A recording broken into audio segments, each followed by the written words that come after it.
So we finally benched again Monday. We got some heavy benching in. Finally got the new Rogue bench that is extremely better than the old one that we had. The old one that we had, it was just so small and it was so compact that every time I tried to bench, I wouldn't have the support needed to support my scapulas and therefore make my rhomboid not flare up. But now that we got this new bench, it's a lot wider. It's definitely it's like night and day. Like quality is top notch. So now that we finally got the new bench and the hyperbolic time chamber, I decided to bench, and it went well actually. I mean, my bench has gone down considerably. My best bench has been 315 for 2, but currently I tested out Monday and I was able to do 250 for 4, 255 for 4. That was my highest rep. That was my best set. But everything else stayed around 240 to 250 pounds for 5 reps. Regardless, it felt good finally being able to bench again. And this will be my first and last bench session in the coming week because I am taking a deload and I'm gonna give my body some time to heal. So right here, obviously, I started benching, warming up. As you can see, my form is very controlled. No crazy jerking. Keep my arms a little bit in, not too flare out. And just making sure that I really embrace the weight, that I really move the weight with the desired muscles, and that I'm not jerking the weight all over the place. Here's my second this is actually like my 5th warm-up set, but my heavy warm-up set. This was 185 pounds, I believe. And then I was trying to get the feel for it, man. Like, I haven't benched in, like I said, months, and it doesn't feel alien, but it definitely took a little bit to get back in the rhythm of things. And this is my first, like, heavy-ish set. Like, this was 2 plates, so once you get to 2 plates for me, it starts to get a little heavy. So I was able to do that for, 5 reps, I believe. And even though it's been a while, like I said, it didn't feel too bad. So I was feeling pretty good with the progress in this training session so far. And this is my first heavy set, 245 for 5 reps, I believe. So as you can see, I still keep it controlled, no crazy jerking. Make sure my arms don't flare out and make sure that I'm in control of the weight, that my chest is doing the work, and it's, I'm not over here trying to use my legs to really drive it up. Like, there's a place for everything, but I didn't want this training session. I wanted it to be focus on the chest. And then right here I did 245 again for 5 reps. And as you can see, I have pretty noticeable imbalance on my left arm right there. See how I struggled to get it up. And then this one I was feeling pretty good, so I went to 255. And honestly, I shouldn't have done that. Like, the first one moved good, second one moved pretty good as well. But then that third one I started struggling, as you can see, a little bit. Fourth one, man, you see that imbalance too on the left hand? Yeah, that's not it, man. I gotta correct that. And I didn't want to go for a 5th one because I didn't want to fail, but then I backed down to 250 pounds, I believe. Or 240, 250, yeah. And at that point, I was already I was bouncing the weight on my chest a little bit more than I would have liked. Like, ideally, I would have no bounce. And you see that imbalance again. And then I finally went back down to 245, and I got another 5 reps in there. So I did 5 sets, 1 at 245, another one at 245, 3 at 245, 1 at 250, and 1 at 255. So for my first day back benching, it definitely wasn't bad. It's not where I used to be, but I can't complain. Like, my rhomboid didn't really flare up, and I shot it to the bench, and then in general, it's a good place to be at. Like, I'm not complaining about a 250-pound bench. We'll only get better. Then I switched to some back exercises. I did some dumbbell rows, a classic movement. You have to make sure you really feel it on your back. I feel like this one is easy to start feeling on your elbow and like your anterior delt, as opposed to like the rear delt, as opposed to like the actual back. You have to keep the weight in line with your hips almost, as you can see.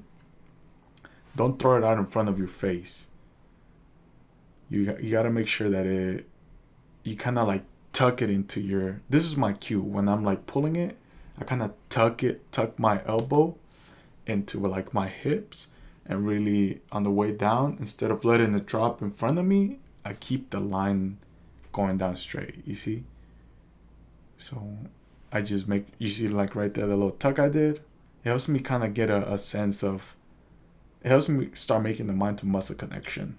And I feel like it's a lot of people have trouble getting the mind to muscle on the back, but you really have to just drop the weight and build it first, and then from there start adding weight to your exercises.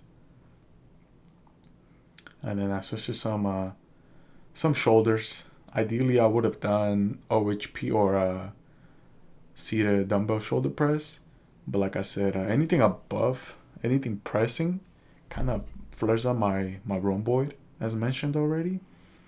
So I was like, well, it's no point in, messing it up again. So I switched to some side laterals instead.